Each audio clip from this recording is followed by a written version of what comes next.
right after selling Crashlytics, my co-founder and I decided, okay, we should now like take some of those proceeds and give back and start angel investing. And we've now done well over 100. And it's been super fun. And I actually think it's extremely valuable because as a founder, you're naturally just like so pigeonholed in your one space. It's easy to lose track of everything else that's going on. Welcome to Money Moves, the show about raising money, making great investments, and building venture scale businesses. I'm Neil Devani, your host and the founder of Necessary Ventures, a firm investing in what the world needs. Each week, we'll talk to folks who have raised anywhere from $10 million up to billions of dollars. We'll learn how they return multiples of 10x to 100x or more to their investors. We dive into their stories, uncovering what worked and what didn't, learning from real experiences to understand the journeys of raising capital and rapidly scaling a business. Money Moves isn't just for those already in the game. It's also for anyone interested in the mechanics of startups and venture capital. Whether you want to raise money, make better investments, or just understand how it all works, Money Moves gives you the insights and advice you need to succeed. So join us each week and hear from those who've been through it all and learn from their journeys.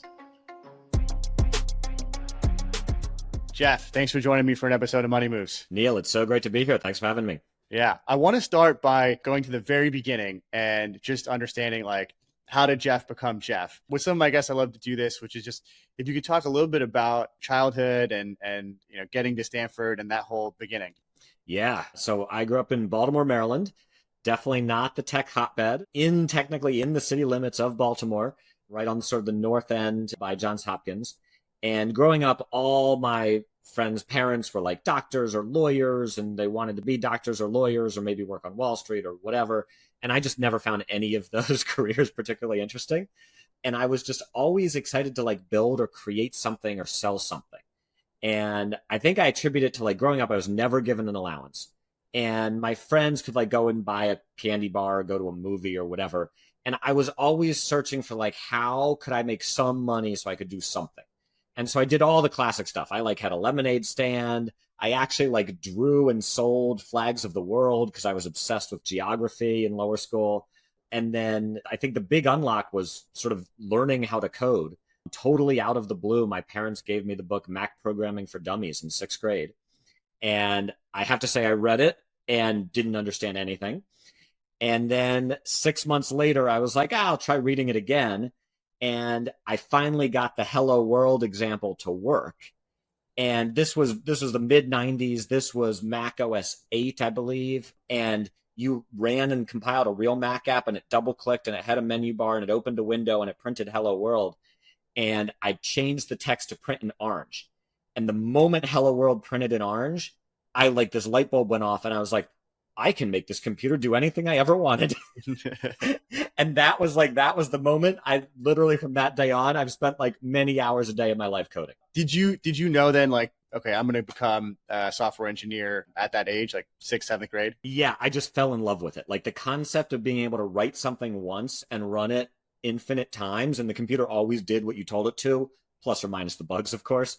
It just like enthralled me. And so, yeah, I was dead set on computer science. It was funny in high school, I didn't pay a ton of attention to all the different colleges and I didn't really know where I wanted to go until I found this list on the internet of basically startup founders and where they had gone to school. And of course it was half Stanford. And being from the East Coast, I'd never even heard of Stanford. I had no idea about the school. And so I just showed the list to my mom and I was like, I want to go to Stanford. And she was like, okay, well, one, that's way too far away. And two, you will never get in. It's very supportive. Very supportive. And so I did convince her to at least let us come visit so I could like see what it was. And so we come out here and of course it's 75 and crystal clear skies and beautiful. And she's like, okay, well, maybe you could go if you got in. And so that like became my new focus. and you made it. And then you came out here and started at one of the best, if not the best CS program in the country. Definitely. And yeah, got very fortunate, did make it in, got out here. And then the interesting other sort of lucky break was that first week of freshman year, I got an email about this course called Entrepreneurial Thought Leaders. And it was a 1-unit class, lecture every week. You can just go and hear startup founders speak.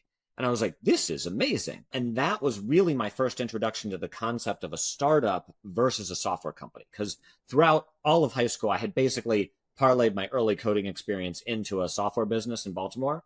And it was a lifestyle, tiny software company. Like I didn't picture it growing massively. I was just building and selling software. And so the concept of coming out here to Silicon Valley and realizing there's this whole world of venture capital and investment and like scale and the ideas you could build something that really touches and changes the world, that totally opened my eyes. And I attended that lecture series every single week, all 4 years I was there. You also worked at the Apple Store, right, during college? Not at the Apple Store, because there weren't that many yet. I was the Apple campus rep for Stanford. It's all funny how these things happen. I literally was in my dorm room doing homework, and I overheard this like very vocal Mac versus PC debate in the hallway. And I was like, what is happening? And so I step outside, and of course I joined the debate. And of course I'm on the Mac side. I've been doing Mac programming for years. And we're finally like, so wait, who are you guys? And like, why are you arguing about this? And it turned out it was the Apple campus rep for Stanford at the time. And he was about to graduate. He was a senior. And I had joined the debate and like helped him make some points. And he was like, do you want my job? And so sure enough, after like, I don't know what, I ended up talking with Apple. And a couple months later, I was the new Apple campus rep for Stanford. You just had more passion for it, more enthusiasm. 100%. Totally. Yeah. That was, though, I'll just one quick note. That was a super critical role for me because my whole life had been coding and the technical side. That's a marketing job. Like to be the campus rep, you have to sit and table at the different campus events and just talk to people and help them like decide what computer to buy and so on. And so that was the first time I ever really experienced what marketing was and what it meant to sell someone on something. And that like just totally opened my eyes and it was super valuable skill set. Yeah, that's a really valuable tool to have in your tool belt as a software engineer. So then you graduated and started your first company. What was that process like of telling your parents, hey, I'm not going to get a regular job, or telling yourself, I'm going to bet on myself and take this chance here? Yeah, it was a funny journey of how it happened. So one of our senior year, basically like CS projects was to build something. You had to build a product. And so I teamed up with a couple friends and we built an idea sharing website. This was 2007, 2008, the Web 2.0 movement. It was Rails. It was like, okay, great. You can go in and post some ideas. And then my friend was taking some machine learning classes, natural language processing. So we added some cool tech that would basically cluster ideas. And so you and your friends could go on this site, post your ideas. They would be automatically clustered. You can comment on them, upvote them, downvote them, etc. And much to our surprise, we ended up winning the class competition. And we were like, oh, okay, well, they liked it. Like, I wonder what we should do with it. And so we spent that summer debating, like, should we keep building this or not? And reached out to a few like connections we had made in the space to see if they thought it was interesting. Because we had no idea what we had. It was like, it's a collaboration website. And one of those was Tim Draper at DFJ. And they had helped support the ETL, the Entrepreneurial Thought Leaders lecture series I had been attending. I had become the sort of runner of that, the student coordinator of the lecture series. And so we went into DFJ on Sand Hill Road and showed him our site. And we met first with an analyst there. And he was like, oh, like, let me see if Tim can come in. And so sure enough, Tim comes in. And Tim walks in and says, you have 3 minutes. What are you building? And we're like, yep, here's our site. This is how it works. And he goes, how much are you raising? And of course, we weren't raising. We just wanted like feedback if it was a good idea. And so we made up a number on the spot. We're like, $500K. And he's like, I can do that. And he walked out the door. And so there was no real decision at like, oh, we should go get jobs. We're just like, okay, I guess we're doing this then. And so we quickly reached out to like a couple other investors we had known their names of. And I think met with 3 or 4 other firms. 2 of them were willing to match Tim's terms, but none of them had the excitement, right? Like Tim had seen it first, was excited, was like, liked us. And so it was like, all right, well, we've raised some money from DFJ with nothing. We didn't even know we were raising. Did you know at the time how much it mattered to have someone who was really excited about what you were building? Did that prove to be a good instinct versus going with another firm for any other reason? That was definitely my instinct. And I think in retrospect, it was 100% correct. And I tell founders this all the time. Like if you're talking with many firms and different partners, pick the one who's really the most excited about what you're doing, because they'll lean in and they'll spend time thinking about the space and what you should be doing better and so on and so on. So yeah, that we got very lucky by just going with DFJ. They were by far the most excited about it. What was the path then to building and exiting the company? So this was a crazy time. So when we closed that round, basically summer of 2008, a few months later, Sequoia published their RIP Good Times pitch deck.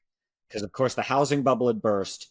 They released this deck and it like destroys the venture industry overnight. And we had only raised 500K.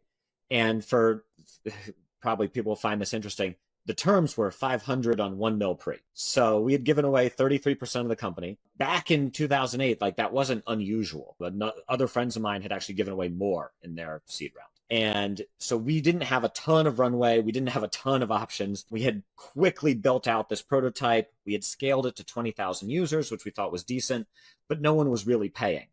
And so by early 2009, we were like, we're going to need to raise more money. So we went out to try to raise an A round, because again, back then there wasn't pre-seed and seed 2 and all these other names for things. And we ended up speaking with 38 firms. Every single one said no or stopped responding. And it's basically like the industry was just toast after Sequoia sort of sent out that deck. And so we ended up very quickly realizing like we had no choice. We had to become profitable immediately. What could we derive value from? Like what had we built?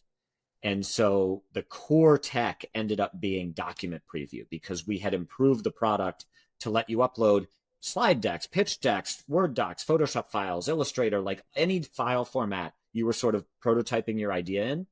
And we could display 100 different file formats in the web browser, which in 2008 was basically unheard of. And so we ended up reaching out to a whole bunch of tech companies that were doing documents. The big one we ended up going with was being Box. And we very quickly went from nothing to 4 acquisition offers on the table in a matter of weeks. And they all wanted this document preview tech we had built. And so all the VCs said no. All of the industry players were like, whoa, yes, this is super interesting. And so we got very fortunate with the timing. We ended up getting acquired by Box with like a week of money left in the bank. Wow. I'm assuming they knew, right, that you were in that position. They knew. It was so down to the wire. We couldn't afford lawyers. So Box's lawyers ended up doing both sides of the deal. Wow. I'm sure that was an interesting conversation. Yep. Did that create like a life-changing outcome for you? What was that outcome like? So Box at the time was 40 people. This was the first acquisition Aaron Levy ever made. It was a tiny deal. We had convinced them to buy us for 500K. So we were able to return the VC money we had raised. Plus they gave us obviously some stock on top for the team to join. And at that time, Box was tiny. Like the deal was worth nothing. What is fascinating is of the 4 companies we talked to, Box was the lowest offer. We convinced Tim and DFJ to let us accept the lowest offer because Box was the only company we felt a real like cultural fit with, that we thought that this would be a good fit. We could come in, our tech would really help them. Like this would be a good long-term play. And today, Box is the only one of those 4 companies that still exists. And so it's fascinating. Like in the moment, the deal was meaningless. The fact that Box still exists, went on to IPO, it ended up being a very meaningful outcome for everyone involved. Another good instinct, another good moment of intuition there. Yeah, my entire approach has been like, what is best in the long term? What is best for customers? I feel like too many people over optimize for money in the moment and say like, yeah, we took DFJ was not the highest like priced round we got, but we went with them because they were excited. Box was the lowest offer we got, but we went with them because we trusted and believed in them. And repeatedly through my career, that approach has really played out in the long run. So Box kept you on the team for a little bit of time, but they couldn't contain you for too long. Eventually, you're like, all right, I got to go start a new company. That took you to Crashlytics. What was the impetus there? Yeah, so at Box, I joined in 2009, spent 2 years there. They sent me out to Boston to open their East Coast office. So I built an office in Boston. We started building sync technology because back then Box was getting crushed by Dropbox, which had just come onto the scene with, of course, their desktop sync. And so I ended up leading the sync team in Boston. And for anyone who's worked on sync algorithms, they are incredibly complex and in the early days, extremely buggy. And our sync stuff was crashing like crazy. And so to the point where I was spending most of my time actually debugging and looking at crash logs and so on. And so I started researching crash analysis and how you identify what line of code something crashes on. and went deep on that on nights and weekends because I was just like obsessed with the space, and ended up realizing this tool I had built on the side could be broadly useful. It wasn't useful just for Box because other stuff crashed. And so I went back to Aaron Levy, went to the VP of engineering and was like, hey, can I work on this nights and weekends? It's not really related to Box. And to their complete credit, they were like, yeah, sure, go for it, whatever. And so started building that out. And this was now early 2011. And one of my friends from Stanford was Mike Krieger, who had recently just started Instagram. And so I called Mikey and I was like, hey, I don't mean to be insulting, but like, I'm sure Instagram crashes. What do you do about it? And literally it's like seared in my brain. He was like, oh yeah, it crashes more times per minute than I can possibly deal with. And so I was like, okay, this is a company. And so I ended up giving Box 4 months notice because I was running their Boston office. I was the like person in charge over there. So I was like, I need to leave and build this. And Aaron Levy invested and like made it very like wanted to make sure all the relationships were taken care of. So I wound down Box's East Coast presence. Those folks moved back west and yeah, went off to build Crashlytics. And I imagine it was a little bit easier. Well, the first raise you did for your first company was pretty easy because you didn't expect any money and just got thrown at you. I imagine having exited a company and know what you're talking about, having a real problem, the first round for Crashlytics was also pretty easy. It was relatively straightforward. I will say I'd learned a ton from the failed round at my first company and changed our approach. Because for that, we had done the traditional, here's our pitch deck, here's our vision. You go into the VC firm's office and do the whole dog and pony show and so on. And it was, I mean, all 38 bombed. And so I was like, okay, I'm not doing more prep than we need to. Like, I just want to show them how commonly apps crash. Like 10% of App Store reviews mention the word crash and the tool I've built to solve it. And they're interested or they're not. And so took a very different approach to raising that round for Crashlytics. Met with a handful of firms in Boston. There was a lot of immediate interest. And then the real question on my mind was how to structure the round, because I was always very conscious of like wanting to move back to Silicon Valley, not be sort of stuck on the East Coast. And so we were very intentional to get a fund in Boston and then pair it with a fund in San Francisco. And they both split the round. And that ended up actually working really well because then we had options on both coasts. Did you then relocate back to the Bay? Not until we were acquired, which was only 18 months later. And so, yeah, Crashlytics ended up becoming a rocket ship. We went from 0 to 300 million devices in 12 months. Just the timing of the mobile wave was crazy. And we had built by far the best tech to identify the exact line number of code you needed to fix. And it told the app developer in under 2 seconds where their bug was, no matter where their app crashed anywhere on Earth. So just like the visceral simplicity of that product and like the core value it brought just made it scale incredibly fast. Why sell so quickly versus trying to build out further, raise more money, figure out a longer term play? Yeah, this was a real tough strategic decision. So we were very happy building Crashlytics. It was going super well. We had actually just raised our B round, which again, this was now 2012. It was 5 mil. It was tiny. And so the total capital we raised for that company was 6 mil. And we only ever spent 3 of it. And Twitter called me out of the blue. And they were like, hey, we've been following what you're doing. They were one of our customers. And have you ever considered working for Twitter? And I was like, no, like, why would I work for Twitter? And so it quickly became like, oh, they wanted to buy us. And I was like, well, let's cut to the chase. I don't think this makes sense. Like, how much? And so they literally just named a price on the phone. And I was like, yeah, I don't think that's very interesting. And like, thank you, though. And so we went back to building. 3 months later, they called back. And they were like, no, we'd really like you to come work for Twitter. And I was like, this really doesn't make sense, but okay. And the line that got me was like, just come out, meet with Dick and Jack, and we'll pay for your flights. And I was like, okay, fine. And so my co-founder and I flew out there and ended up actually being very impressed. They painted this very thorough vision of the mobile ecosystem, how it was developing, how critical developers were and building a whole developer platform around it was. They wanted us to lead that dev platform. They significantly upped the price. They offered us 100 mil. We ended up closing above that. And so then it's like, okay, what do we do? We're having great fun building this company that's scaling rapidly, but 100 mil valuation in 18 months at that time was pretty crazy. And our revenue wouldn't have justified that for a couple more years. So they were willing to basically like pull the clock in considerably. And we're like, Twitter's willing to make our product free. And that was honestly the like other thing that did it is like, we can still build this in Twitter, make it free. Everyone could benefit from it instead of just the people we're trying to sell to.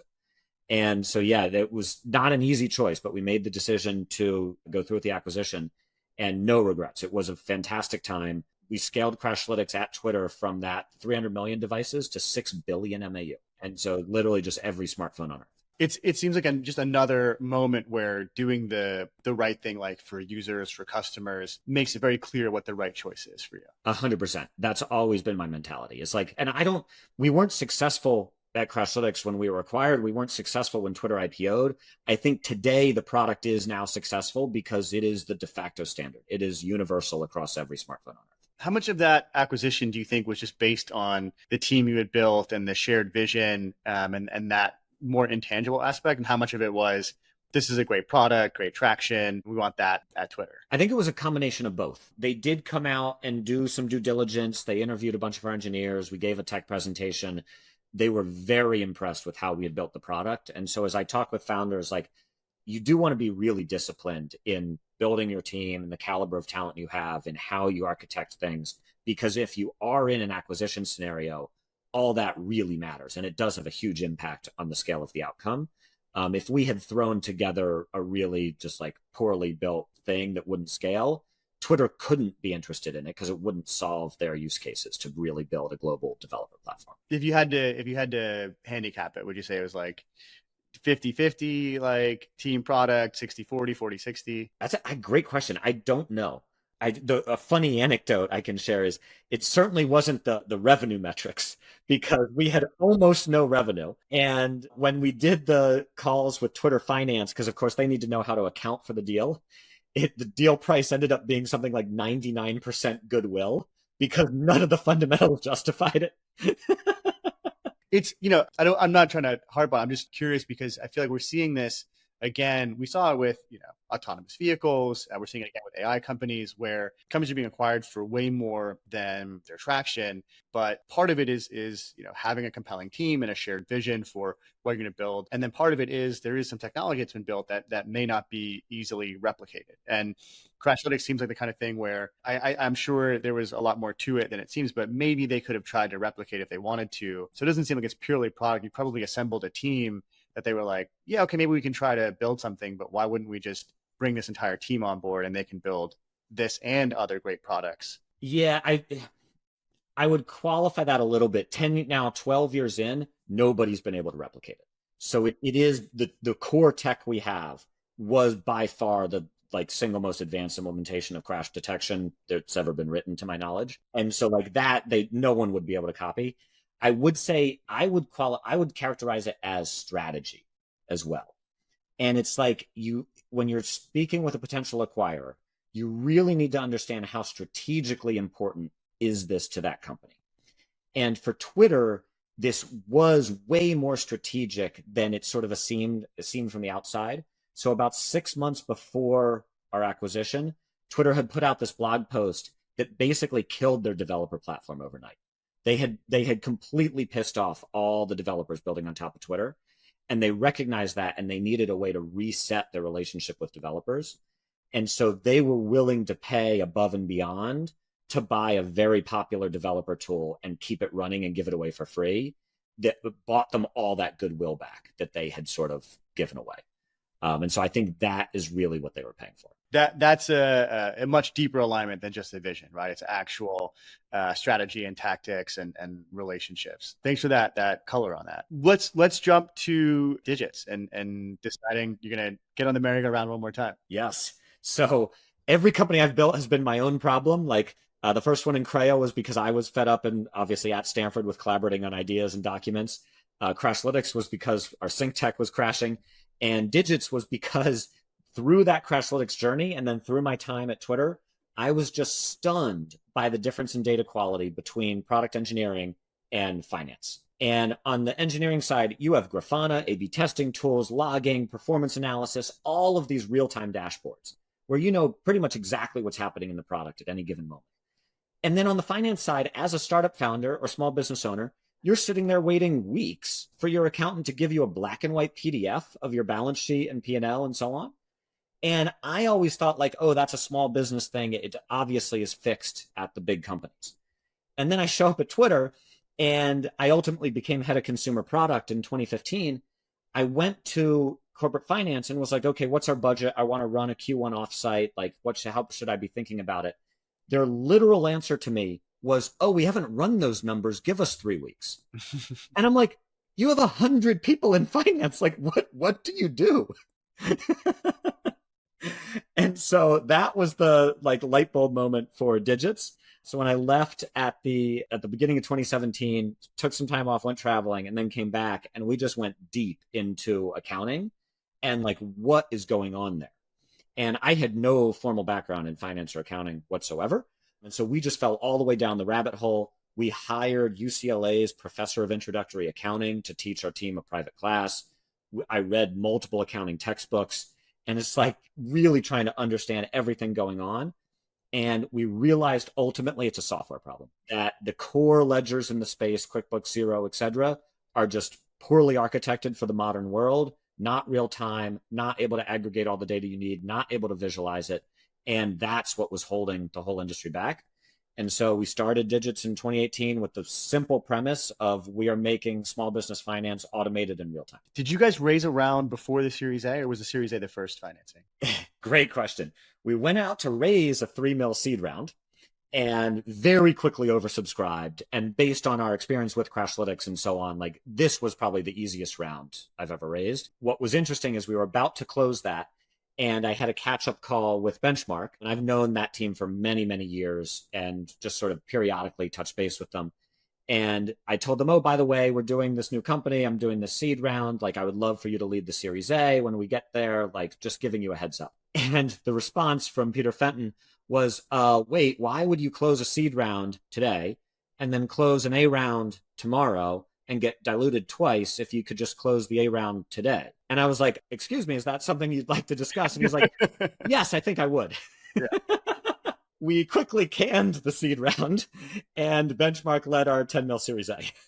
Awesome. Did you guys expect that much interest going into it, given the success you had previously, or was it surprising in some way? It was both. I expected a lot of people to want to invest in something I built next. I didn't expect the just like overwhelming interest. And as a lesson for sort of second or third time entrepreneurs, the indifference to what we were building. A lot of the investors we spoke with, I don't think cared whatsoever about accounting or even knew if it was a good opportunity or not. They just blindly wanted to invest.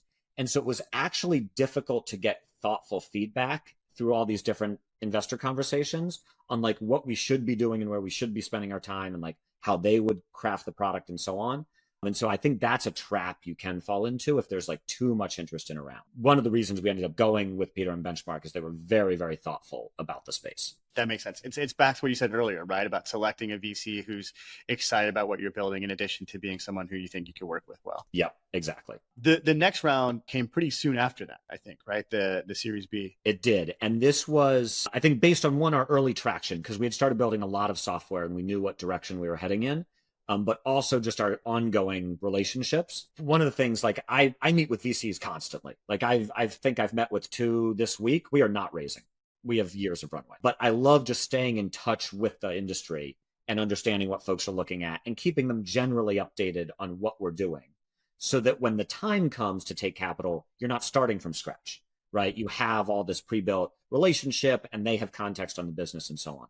And so I had been keeping a few folks updated on sort of our progress we were making. And one of them was Jessica Verrilli, who had been Twitter's VP of Corp Dev. And she had bought Crashlytics. She ran point on the deal when we joined Twitter. And so we had worked together for 4 years at Twitter, had a really close relationship. I had helped her buy 50 subsequent companies on the deal side, just sort of advising from the product side. And so she was very excited about what we were doing and made a sort of preemptive offer to preempt our B round and be like, hey, I really want to get involved. And that's been fantastic. She's joined our board. She's been an incredible board member on behalf of GV. And she's now off doing her own fund, Adverb Ventures. And we were able to work out the relationships where she has kept the board seat. And so even though she's moved on from GV, she still represents them and is on the board. And it's been awesome. How much of it was the shared relationship and history together and just kind of knowing what you're getting versus, let's say, interest in the company, the strategy, the future, that kind of stuff? Yeah, I think this was a lot about the team because our core digits team is the Crashlytics team. It's built by all the same engineers I've now worked with for 12 years now. And so she had seen that team execute at Twitter and how well we worked together. And I think was what drove her initial interest. Like, she really wanted to be involved with that team. And you knew that you were working with someone that you could work with well, who understood how you operated, how you thought, and wanted to be supportive of that. Exactly. And it's like when you go out to raise another round, it's like, okay, do we bring someone net new on that you don't know the working relationship and how that'll be? Or if there's someone excited and you have experience with them and you sort of know how they act in meetings and high pressure situations, that makes it so much easier. It's great. What did that portend for the Series C? How was that process, similar or different? Yeah, the Series C was a very interesting one. So this was in 2021 when everyone was raising monster rounds. And we hadn't raised for 2 years and we didn't need to raise for another 2 or 3 years. We had tons of cash on the balance sheet. But I was like, everyone's raising. Are we stupid to not be raising? And so I started having just a few more active conversations, because I'd been keeping people updated. And there was definite interest in what we were building because you could see the early shift start to happen from crypto towards machine learning, AI. And we had built our ML team years before. We had already been training models. Like, the whole premise of Digits has been ML native accounting since 2018. It only then started becoming like, oh, this is actually very interesting. And like, this might be a big deal. And so when I started talking with folks in 2021, it was a really interesting conversation because we were still pre-launch, pre-revenue, like we were still heads down building the product. And you don't typically raise a Series C in that scenario. But given the market hype, it ended up making sense. And we ended up going deep with, I think, 3 firms and then ended up accepting the offer from SoftBank. And it was a really interesting conversation because this was during COVID. We ended up pitching Masa over Zoom. And it's a very atypical deal for them because we were pre-launch, pre-revenue. And so Masa even said on the call, we don't usually do this, but I like it. And I was like, okay. and that was the last round you've raised since then. And that was the last round we've raised, and we still have 4 years of cash. Yep. So unlike, I think, most companies that raised monster rounds in 2021, we intentionally did not spend any of it. So we have been really, really disciplined. We've kept the team size constrained, and our focus is like on building the best tech in the space by far and bringing it out to market, which we have done over the past year now, and it's scaling fantastically. It's been awesome. I want to shift over to talking about Jeff, the investor, and we'll move past Jeff, the entrepreneur. But a couple things before we do that. One, you've had an amazing journey in terms of these different companies, a success with them. Minus the one round for Incrio, you had pretty good raises or great raises. What would you say has helped you do that if you had to kind of distill down to a couple of principles? You mentioned earlier, for example, just kind of keeping the customer and the user at the forefront. Are there other general ideas like that? Yeah, a couple other key things. And I don't know what your reaction to this will be. This is sort of the tips from the founder side of how to engineer the rounds. Yeah, please. Yeah. But what I have learned, if anything, over 7, so I went out to raise 7 rounds, I guess 6 of them worked, is fundraising is a psychological process. It actually has surprisingly little to do with the fundamentals, with what you're building, with the exact like team details and so on, because no investor has the time to go deep enough in every company they're looking at to make a sort of fully judgment-based decision based on those details. And so what you are trying to do as a founder is just keep progressing the conversation to the next step. And in order to do that, you need to create this belief, this FOMO, that like this round is inevitable. And if you're not joining, you've missed out on the round. And so you just want to be very intentional with how you do that, what info you share. Don't give everything away in the first meeting. Like, have some points of excitement, save some points of excitement for follow-up meetings. Like, you want to paint this story that brings the investor along and gets them more and more mentally committed to the business you're building. And through that, you're building the relationship with them, and they see how you interact and how you keep them updated and so on. And so I think it's actually a very well-rounded decision folks are making, not a like, oh, just the numbers and just because you closed this one deal or whatever, you hired this one person. You really want to create this aura of like, this business is going to win. And do you want to be involved or not? That comes, I think it sounds like it comes from your own initial conviction of what you're doing, how you're doing it, and then relaying that in a shared psychological space. Yeah, exactly. Exactly. I would agree with that 100%. I do think if your traction is through the roof in a category people are already excited about, you don't need to do as much storytelling. You don't need to do as much building that shared vision. It's more just, this is a category everyone's investing in. You want to invest in it. We're one of the fastest growers. I think you're right, but that's not the investors I would pick then. For Crashlytics, we had that. The graphs were like the picture perfect exponential device growth. And so every investor we showed, it was like, yes, okay, I'm in. I don't want to work with someone who's just in because of that number, right? Like I want them to really believe and understand the market so they can be helpful and thoughtful to us. I think that's very true. Another thing that we often share with founders, especially when they're raising for the first time, is to just think that your job is just to get the first meeting, right? When you're thinking about your deck and how you're running your process. And then in the first meeting, your job is just to get the second meeting. You're not trying to get someone to yes right away. So be very careful in how much you share, how you share it, because people can only absorb so much anyway, right? Like I think the initial founder instinct is, here's everything. What do you think? This is one of the classic mistakes. It's like you do the first meeting and then the founder follows up with like, here's our deck and one pager and team bios and like all this stuff. And you've now shared so much information. Of course, there's going to be something they pick apart and disagree with and like give them an excuse to say no. It's like completely the wrong way to manage the round. And to your point, I think even if you have a ton of growth, you may also still struggle to raise if you haven't figured out what is the actual vision and arc and path that you're going on. Even if you've grown 5x year over year, it's usually off of a small base. There may be a lot of other companies in that space. You need to talk about what exactly you're doing, why it's different, why you're going to be the one that wins. I'm thinking just a lot about all of these AI companies and LLM-based companies right now that are just like growing really quickly, but there's 8 of them or 20 of them even, right? And it's just a question of like, okay, who's actually going to win? It's a tough question to answer if you haven't really thought about it and really worked on that as well. And is their tech defensible? Because so many of these AI companies today have put together a great prototype. They've gotten a lot of hype, a lot of early usage. They may even be monetizing and revenues ramping.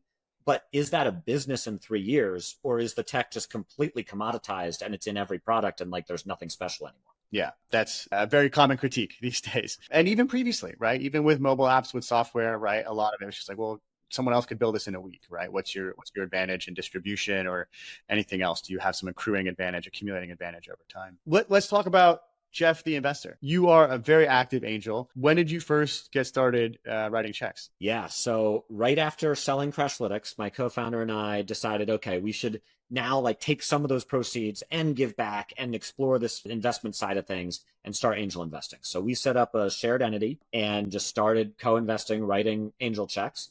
And we've now done well over 100. So it's been about 10 years because we started in 2014. And it's now finally to the point where you actually have numbers, like you have data to see what the trend lines are and what happens. And it's been super fun. And I actually think it's extremely valuable, even from a founder perspective, running digits, because it gives me so much context on how other businesses are growing, what they're struggling with, what their metrics look like at different stages, how the founder's thinking about things. It gives you so much more perspective because as a founder, you're naturally just like so pigeonholed in your one space. It's easy to lose track of everything else that's going on. And so through angel investing, it's been really educational being able to sort of monitor the broader tech industry. And how do you find investment opportunities, or how do founders find you? Yeah, so this is what's probably a little unusual is we don't spend a lot of time on it. And because I'm focused all in on digits. And so I'd say 99% of the deals I've done have been all inbound. And it's founders reaching out to me directly. It's VCs reaching out because they're about to lead a round and they want some angels involved who are running businesses. I'd say the big advantage is like most founders need advice from another founder that's 1 year or 2 years ahead of them in the journey.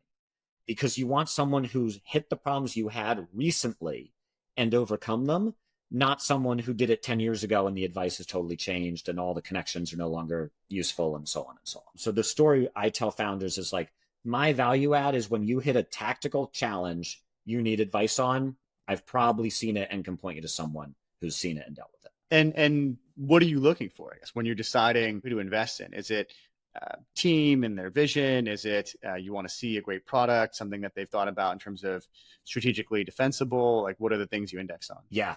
Three key things, and all has to be lightweight because I don't have a lot of time to do due diligence. I don't have an analyst. I have nothing. And so it is often a gut call based on a 30-minute meeting. But basically look for really great founders, right? Like I ultimately believe the founders are really what matters at the pre-seed stage. And that's most of the deals I do. And like what makes you special and why do you have extreme founder market fit? Because you don't probably have a product yet. Maybe you have a prototype, but like what about you and this market give you an unfair advantage? And so I'd say that's the main thing I look for. And then is the market and your vision for it a big enough opportunity? Because there's a lot of great founders building great products that just aren't going to scale. Like it'll be a great point solution or a great feature, but you really need to find the founders who like have this transformative vision for the space they're operating in. And that often comes from a deep understanding of the history of the space as well, right? Exactly. And they've worked in the space or their parents worked in the space or what they have some unfair access or insight into what's going on there. I find that to be true actually of great investors as well, full-time VCs, right? When they're specializing in a certain sector or even a subsector, and they can tell you, the first person to try this 50 years ago or 100 years ago and why it didn't work and what happened next and next and next. And that sort of aggregated history often yields a lot of insights into where the opportunity is and where the pitfalls are, especially. Definitely true. Yep. Exactly. So you've made over 100 investments now. What's been your best investment today? Yeah, a couple. And there's different dimensions. So we've had a bunch of IPOs, Open Door, Desktop Metal, a bunch of very well-known ones that haven't yet IPO'd, cough Gusto. I was in the seed round for Gusto. These are all like, was one of the first checks in. First money in Notarize, which is now called Proof, this great Boston company that scaled massively during COVID. The one that's sort of been the most valuable so far is Alchemy, which is a crypto sort of dev platform. I had actually invested in the founder, Nikhil, way over 10 years ago when he was building Down to Lunch, and it was a little social network that then he pivoted into Alchemy. And so you can't bet on that journey. You bet on the founder, right? And like, is this person going to do great things? And I knew Nikhil from Stanford. We worked together in a student group. He's incredible. And so, yeah, he's just had an amazing ride. Years ago as well, initially, we were at Stanford together, and he had built, I think, Fountain Hop. Yep, exactly. Yes. And his sister actually was just on the podcast. Oh, no way. Tara. Yeah. Talking about Rupa and the whole journey with Rupa. Awesome. That's great. Yeah. So, yeah, it's been a whole collection of basically different networks and intros and just like trying to find great people almost entirely in Silicon Valley, like in sort of the local network. Let's invert the question. We can keep the names out of it to protect the innocent. But what are some of the worst investments or like learnings from some of those investments, things that you wish you spotted earlier, that you saw but didn't pay attention to? Yeah. We also have some interesting data on this from Digits because we now do startup accounting for a wide number of top startups. What has been fascinating to learn is roughly 2% of startups/founders are just fraudulent. And I got hit with that a couple on the angel side as well, where basically the investor updates were completely misleading. And then you find out that, oh, they're out of cash. And so it's just crazy to me that in this space with all these tight-knit relationships, this still happens. And from the Digit side, like we've ended up having to fire a couple customers because they were just like outright lying with their finances. And so it's fortunately a very small minority, but those are the worst. I do think more broadly, because if you look at the math and now out of these 100, it's amazing how consistent it is. Basically like a third fail relatively quickly. A third just sort of continue on at 1x and like become lifestyle businesses or just like really don't make a ton of progress. And then a third do well and start growing.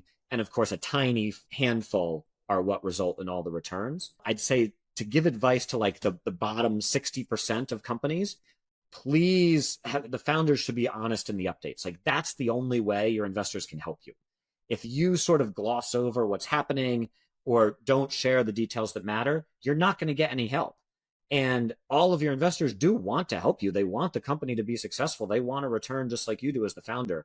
And so it is disappointing to see some, like when the business starts teetering, all of a sudden the investor updates stop and you don't hear anything.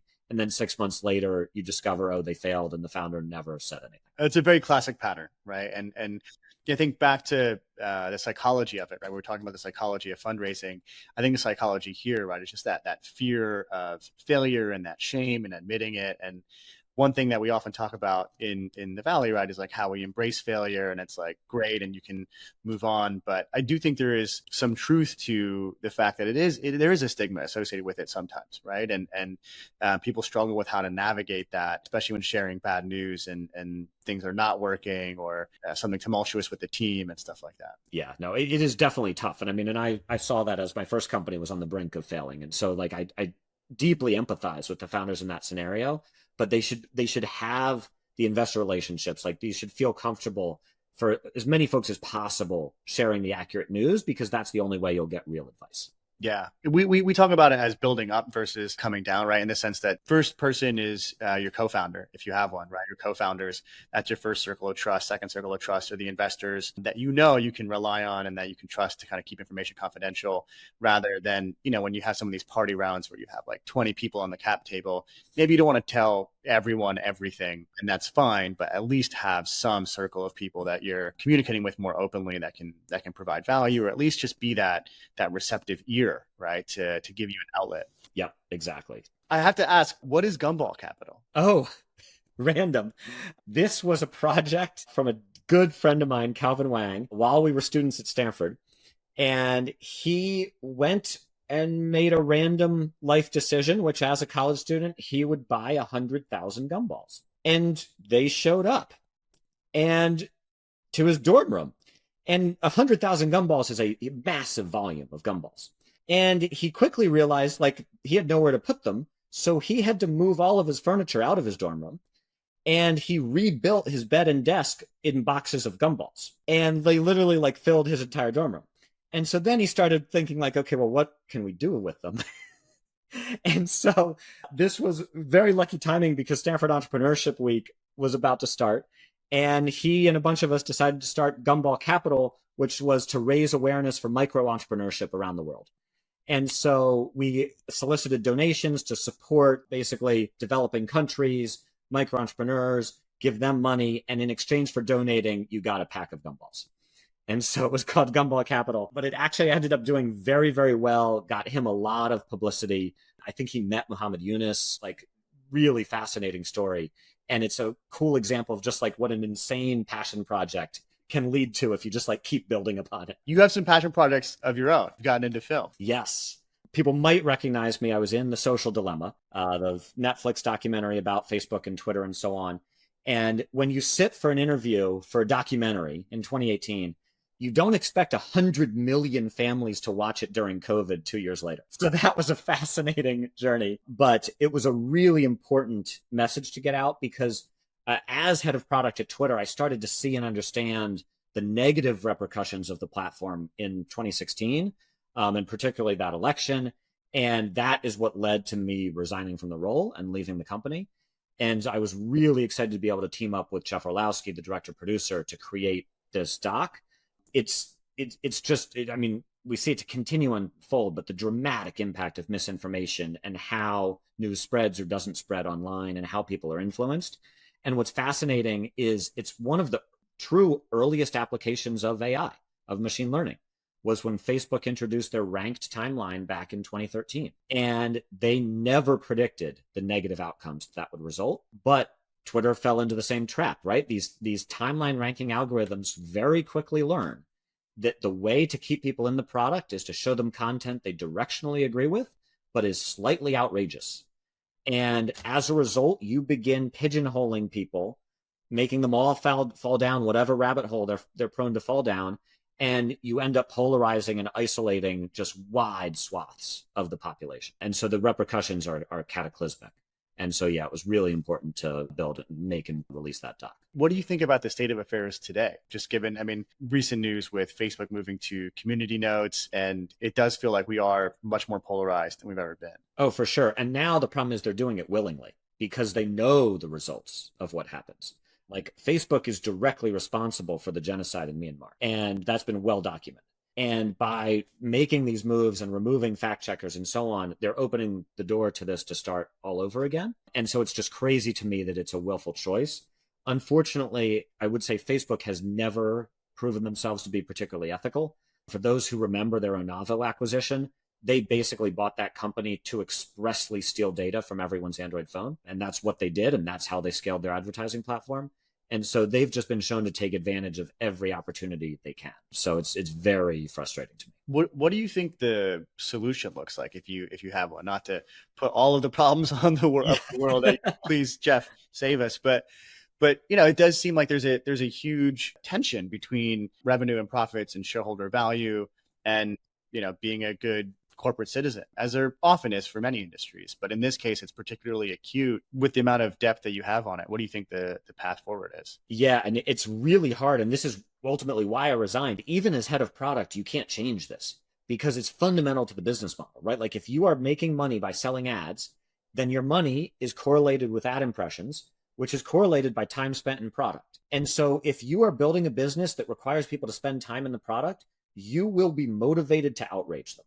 That is the only way you get people to commit more time to the product. And so unfortunately, it just is a line all the way through to the core business model. And so I called, after the social dilemma came out, I called for regulation on the number and quantity and types of ads that can be shown to people in social media contexts and the data that can be used to target them. And I think that's how you start breaking down some of the motivations that these platforms are relying on and optimizing. Do you think there's value in like a social movement in the form of truth and what they did with tobacco and cigarettes and like movements around healthy food versus like addictive processed junk foods and things like that? 100% agree, right? There should definitely be addiction warning labels on social media apps. And I mean, the top of mind one right now is TikTok, right? Like TikTok is aggressively designed to be the most addictive consumer experience you can imagine. And you don't have to type anything. You don't have to read anything. You don't have to click anything. It just feeds you short bursts of sort of ADD driven content to keep you staring at the app. And so this is another angle that I've called for in the past. Like autoplay should be banned. Like it should be illegal to autoplay the next piece of content. Have the user consciously decide and tap on what they want to watch next. That would instantly solve a huge aspect of the problem. I'm equal parts optimistic and cynical on most things. And I think in this case, it's tough to see regulators or legislators taking up the mantle, despite they want to beat up on big tech. This doesn't seem like something they're gonna pick up on, at least in the near term. But I'm optimistic, just given what we saw. Tobacco is a different case in terms of the lawsuits and the class action and everything that came out from that. But the current generation, the younger generations, as well as older generations, and like the change in alcohol consumption does seem to be like a very positive, more organic movement of people saying, this is not good for me, at least not in excess. And I'm going to do something about it without there being government intervention. And I wonder if maybe we see more and more of that with social media, people trying to figure out how to break away from the addiction that's been created. Yeah, and it'll be very interesting to see if that persists, because so many of these things come in waves and then there's like counter movements. I think a lot of people probably went overboard during COVID. And so now there has been this shift back and like, okay, we overdid that. Let's now have less alcohol and so on. But I don't know if that'll be a permanent switch or then the cycle will start to revert to the mean again as well. So it'll be really interesting to see. But I do think, I mean, you can compare these industries with oil and gas, with tobacco, et cetera. There have to be ways to internalize the negative externalities. That is the ultimate sort of macroeconomic issue. Yeah, absolutely. It's a very like law and economics type of take on it. Something that it's not in my day to day, but in my history, I've been very fascinated by. I want to cover the Chasing Coral documentary as well. That was really interesting. Could you talk a little bit about how you got involved with that and a bit about the story there? Yeah, so it's a funny story that comes all the way back to the beginning of our chat as an Apple campus rep. So when I was the Apple rep, we started scaling the program and hired 2 more campus reps. And one was this guy, Jeff Orlowski. And so we had worked together since Stanford back in 2006, 2007. And he went on to become a documentary film producer and obsessed with climate change and something I care very deeply about. And so I started basically investing in and supporting and advising the projects. And so I'm an associate producer of Chasing Coral and his previous film, Chasing Ice. They just released actually a sequel to it, which is fantastic. And what he realized is climate change is a policy issue, right? And in order to change policy issues, you have to change the public perception, because otherwise the elected officials are never going to take action. And so he felt that the best way to really bring about an understanding of true climate change was to simply show people and like document the reefs dying and the glaciers melting and so on. And so both films were incredibly successful. They're still played in countless schools around the country today as part of climate change education. And so, yeah, I was honored to be involved in those projects. Something that most people don't know, The Social Dilemma actually started as a climate change film because his whole theme was climate change. And he started working on, okay, how is climate change represented within social networks and discussed within social networks? And that led down the rabbit hole of, whoa, what is happening with all this misinformation and why are the algorithms promoting it? And then the film was renamed The Social Dilemma. Yeah, that's, you pull on one thread and you don't know where it leads you. That's a theme from The Wire, a very Baltimore specific show. We've got two segments I want to wrap up with here. One is more kind of investing, financial related, and one is a bit more personal. This is the first time we've done the investing related one, and I'm going to give the broad disclaimer for the audience. This is not legal, tax, or financial advice, but for the founder, or maybe even like a young professional who's reached their first, few $1 million, call it, less than 10, but more than one. And they're trying to figure out what to do next. And they know they're going to keep working for at least another decade or two, but they're trying to think about how to manage their money more intelligently. What would you say you've learned about that topic, just given your experiences thus far, like how to allocate assets, what to be investing in, what to do for fun, things like that? Yeah, super interesting. Okay. Let me qualify. I'm probably one of the worst people to talk to about this because this part all in startups. Yeah, this part doesn't interest me, excite me. Like I would much rather be coding. So I've taken a very hands-off approach. You buy a lot of index funds, ETFs, like passive market investing for the vast majority of it. A bunch of other friends of mine who did have some success with their startups, I think maybe went overboard and bought like cars or boats or houses or things. I've been a little more conservative on that. But I do think you want some percentage, a small percentage, but meaningful percentage in risky things, because you do want to take a bet on like how the world is changing and what's going on. And so I've put about 10 to 15% into angel investing. And so I've sort of have this barbell strategy where like all the passive ETFs just sort of do their thing. And then I spend my time and energy and excitement on the angel investing side and hope for an outsized return. I will qualify for folks. The time scales are incredibly long. And you know this as an early stage investor, but like starting in 2014, most of my quote paper wins still have not exited. Right? Gusto still has not gone public, 12 years in roughly. And so it is a very, very long journey. And it's been interesting to see, like on paper, my 100 investments have done fantastically. In terms of actual returns, still haven't returned how much I put in. It's definitely not a get rich quick scheme. It takes time. And I think there's nothing wrong with being more conservative and optimizing for more time to do other things. And passive investing, I think, has been proven to be great for the vast majority of people, right? It's hard to outperform, especially the last 5 or 10 years. Right. Exactly. Great. Let's move on to our last segment here. I used to call it the lightning round, but the questions are a bit more longer form. So we'll just call it the wrap up. We start with one fun one and then 3 serious ones. The first one, what food would you eat if you can only have one food for the rest of your life? Pizza, for sure. Yeah, easy. Any particular place or kind? Oh, that is a great question.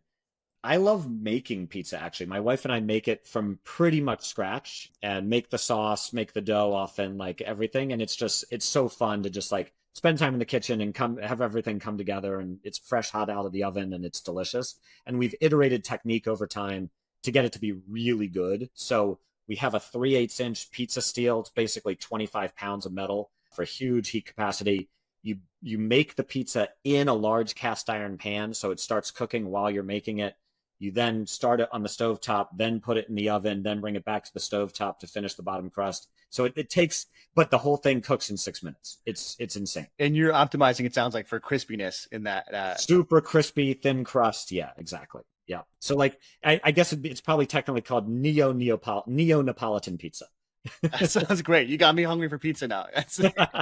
Described it well. All right. Our next question. What's the hardest lesson you've had to learn in your career? Yeah, because I'm a product guy / coder. It's been fascinating to me how often the best product does not win. And we talked about this a little bit with the AI hype. There's a lot of companies raising a lot of money on fundamentally very bad products. And that's been fascinating to me. And so like for the founders, I would strongly encourage you to spend a lot of time in the areas that are not your expertise. And so for me, this is sales and marketing, and really understanding how that works and what the unlocks are and like how you make sure you don't have gaps there, because it is equally important. Like you can build the best thing in the world, but if you don't have a distribution strategy or a sales team that can sell it or a marketing team that can tell the story, you have nothing. And unfortunately, a lot of bad products do get out there and become very popular and successful despite the aggressively poor user experience. Yeah. Yeah. I was talking to a friend of mine who's a founder about this amazing product background. And, he was trying to make the case to me that it's hard to have a distribution edge as a startup. And I said, I think that's true, but there's a lot of sophistication that goes into building funnels. And if you figure out the right copy, the right targeting, that is a differential edge that a larger company may not be able to figure out for some period of time. And that's an advantage. Yeah, there is startup advantages to be had in distribution as well. And as a quick example for folks, for Crashlytics, we spent 2.5 months building the core product. We then spent 9 months building the installer. And the insight there was back in 2011, installing SDKs into Xcode was a nightmare. You had like a 30-step wiki of all the config options you had to toggle to get your SDK in there. And my co-founder was like, that's unacceptable. No one's going to use this. Like, can we automate it? And I looked at it and was like, yeah, with enough time, we could. So we ended up writing a Mac app that all you do is you drag and drop an icon of Crashlytics onto Xcode and it auto configures your project. And that took us 9 months to build. In the interim, a competitor launched and we were like, oh man, now we're like second to market. This is going to be terrible. We blew past them because of that distribution strategy, right? Like our time to delight was seconds, whereas theirs was half an hour of wiki instructions. And developers were just blown away and was like, of course I'm going to use this. Yeah. That's product-led growth before PLG was a thing. Right. Exactly. Yes. Great. What's the best moment of your business career so far? I'll name one because it was so unexpected. So last June, I gave the keynote at Scaling New Heights, which I'm sure many in this group have never heard of, but it's one of the largest accounting conferences in the US. And it's in Orlando, Florida. You're at this like huge hotel. The ballroom is just massive. It is like as far as the eye can see. There were apparently like 1,500 accountants in the audience. And I'm giving this keynote on AI in the industry and how it's going to impact the industry and what's coming and what's possible and what's the hype that they shouldn't be scared of and so on. And at the end, I got a partial standing ovation from 1,500 accountants, which is just like crazy cool. And having no background in finance or accounting, like you never would have guessed I would be there one day and like have that and so on. So that was pretty amazing. Yeah, that's probably a tough crowd also to come into as a non-accountant, and you're bringing them AI and to get that response. Exactly. So yeah, that made me really, really happy. I love that answer. All right, last question for you here. Who's helped you the most in your career? Ooh, I would honestly say our board member, Peter Fenton. And it's not for the obvious answer that he's on the board. It's because I met him back in 2007 when he was still, I believe, an associate at Excel. And he was my randomly assigned mentor in a Stanford entrepreneurship class. And so that's where I first got to know him. And we had stayed in touch and talked multiple times a year, every year since. And he's just so insightful and intuitive and thoughtful about just like how I should navigate the industry and the different companies and the different rounds and so on. And then it was very lucky that he was on the board at Twitter. So I worked with him at Twitter. And then he ended up leading the Digits round. So over the past 15 years, I'd have to say him. Well, shout out to Peter. Jeff, that wraps it up. Thank you so much for joining and for sharing so openly and honestly. For sure, Neil. Thanks for having me. This is super fun. Thanks again for tuning in to this episode of Money Moves. If you learned something new or just loved this episode, click below to subscribe. See you next week.